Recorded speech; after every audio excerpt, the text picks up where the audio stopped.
As I said previously, physiologically, the cerebellum is divided into vestibulocerebellum, spinocerebellum, and corticocerebellum. Now, let us discuss about their components, afferent connection, efferent connection, and function in detail. First, let us discuss about the components of vestibulocerebellum, spinocerebellum, and corticocerebellum.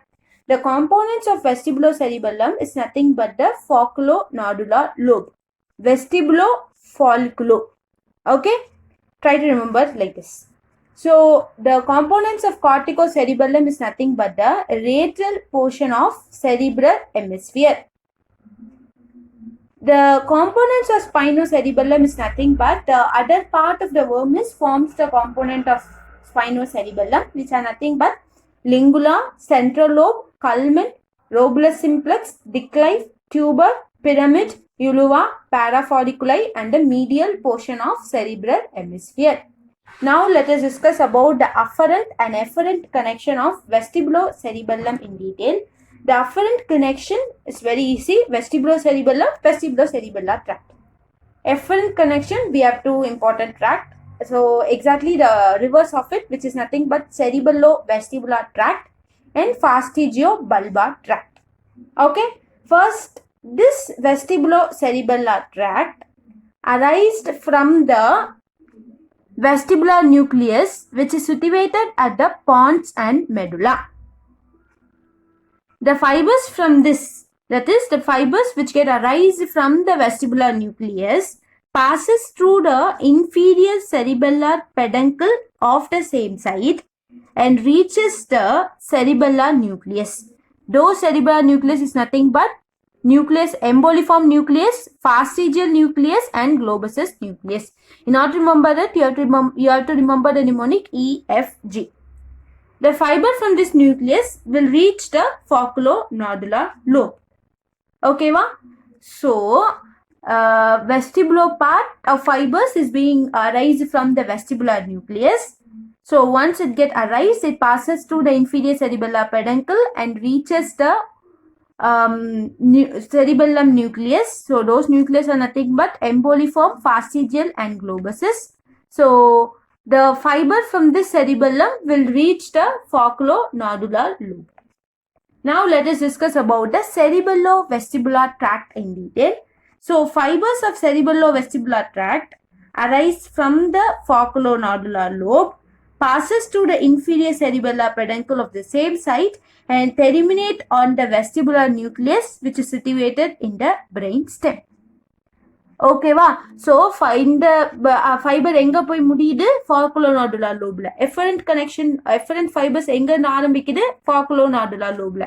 So afferent go and end at folliculonodular lobe. Efferent starts from the folliculonodular lobe and end at the vestibular nucleus, which is present in the brain stem.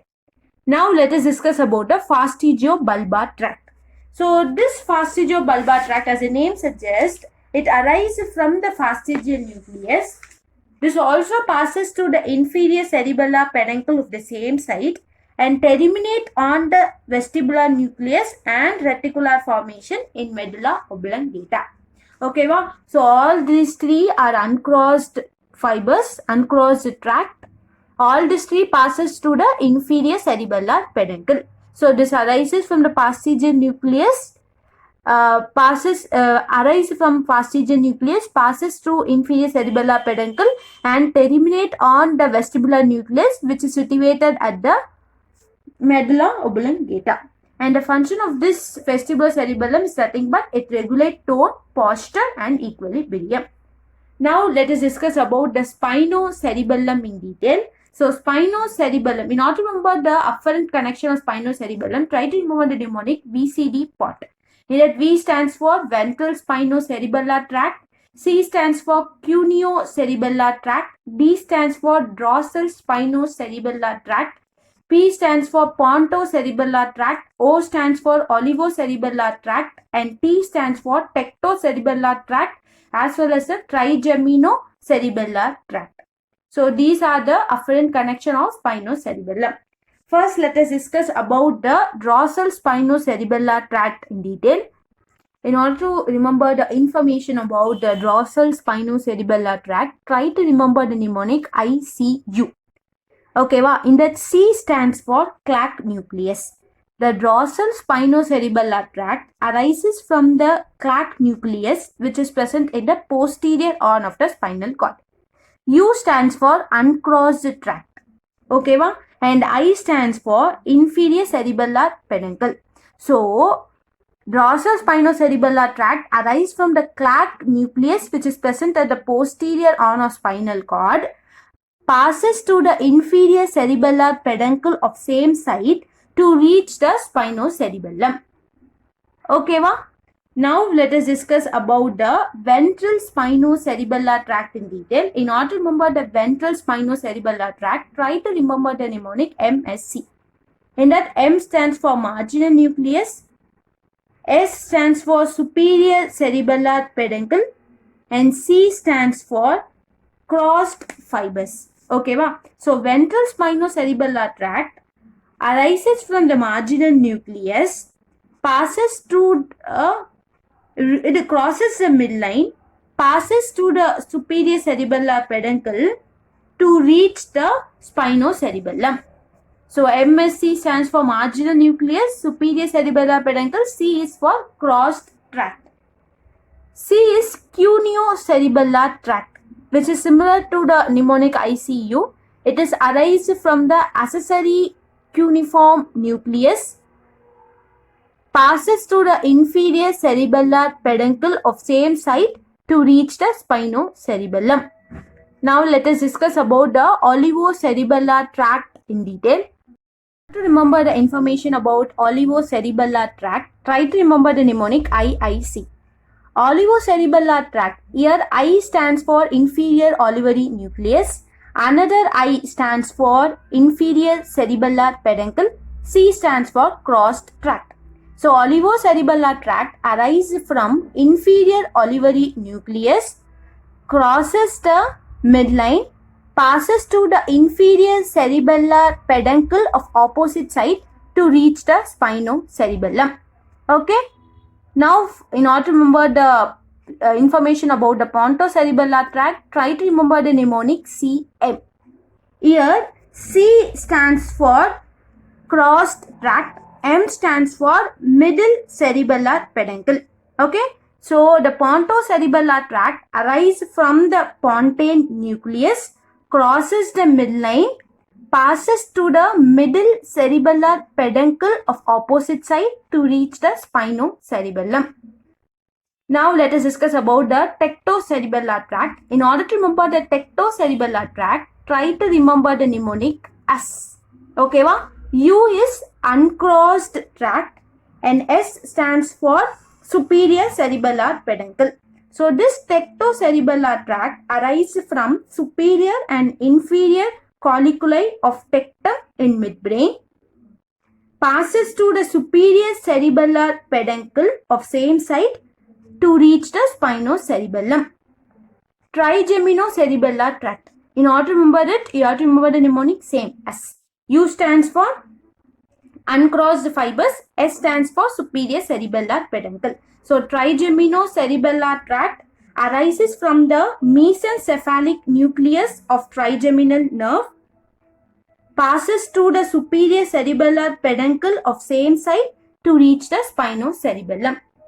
Now let us discuss about the efferent connection. So we have three tracts namely, which are nothing but fastigiobulbar tract, cerebello-reticular tract, cerebello-olivary tract. First, let us discuss about the fastigiobulbar tract. In order to remember it, you have to remember the mnemonic as US. Fastigiobulbar tract arises from the fastigial nucleus, passes to the superior cerebellar peduncle of same side and ends in the reticular formation. Okay, now let us discuss about the cerebello-reticular tract. In order to remember it, you have to remember the mnemonic SURGE. In that, S stands for superior cerebellar peduncle, U stands for uncrossed tract, R stands for reticular formation, G stands for globusus nucleus, E stands for emboliform nucleus. So, the fiber of this tract arises from the globusus and emboliform nuclei, passes through the superior cerebellar peduncle of same site and terminate in the reticular formation. Okay, va? Cerebello-olivary tract. In order to remember it, you have to remember the mnemonic SUIGE. Okay, in that S stands for superior cerebellar peduncle, U stands for uncrossed tract, I stands for inferior olivary nucleus, G stands for globusus nucleus, E stands for emboliform nucleus. So the fibers of cerebello-olivary tract arises from the emboliform and globusus nucleus. Okay, va? And reaches the inferior olivary nucleus of the same site by passing through the superior cerebellar peduncle. And the function of this tract is nothing but it regulates tone, posture and equilibrium by receiving sensory impulses from tactile receptors, proprioceptors, visual receptors and auditory receptors. Now let us discuss about the corticocerebellum. So afferent connection, we have pontocerebellar tract and auriculocerebellar tract. So here the pontocerebellar tract is same as the tract which we mentioned under the spinocerebellar tract, which is nothing but this tract arises from the pontine nucleus, crosses the midline, enters the corticocerebellum via the middle cerebellar peduncle. Okay, va? CM, C stands for crossed fibers, M stands for middle cerebellar peduncle. Now let us discuss about the olivocerebellar tract. Olivocerebellar tract, as the name suggests, olivo, it arises from the inferior olivary nucleus, crosses the midline, enters the corticocerebellum via the inferior cerebellar peduncle of opposite side. Then it terminates on the dentate nucleus and cerebellar cortex. Okay. So the output signals from the corticocerebellum are relayed mainly through the dentate nucleus. So the efferent fibers of corticocerebellum arises from the dentate nucleus, passes through the superior cerebellar peduncle, crosses the midline and form decussation with the fibers of opposite side. After forming the decussation, these fibers will divide into two tracts, namely, which are nothing but dentato-thalamic tract, dentato-rubral tract. First, let us discuss about the dentato-thalamic tract. So, dentato-thalamic tract is nothing but these fibers arises from the dentate nucleus and terminate in the lateral ventral nucleus of thalamus. Now, let us discuss about the dentato-rubral tract. The remaining fibers will terminate in the red nucleus of opposite side as dentorubral tract. Okay, wow. So this tract, three tract arises from the red nucleus, which are nothing but rubrothalamic tract, rubroreticular tract, rubrospinal tract. Rubrothalamic tract is nothing but this tract arises from the red nucleus and terminate in the lateral ventral nucleus of thalamus. Whereas rubroreticular tract is that it arises from the red nucleus, descends down and ends in the reticular formation. Whereas the rubrospinal tract is that it arises from the red nucleus and projects directly into the spinal cord through rubrospinal tract. The 5 important functions of corticocerebellum is nothing but damping action. So damping action abdina, it inhibit or suppress certain action artham. Control of ballistic movements, timing and programming the movements, servo mechanism and comparator function.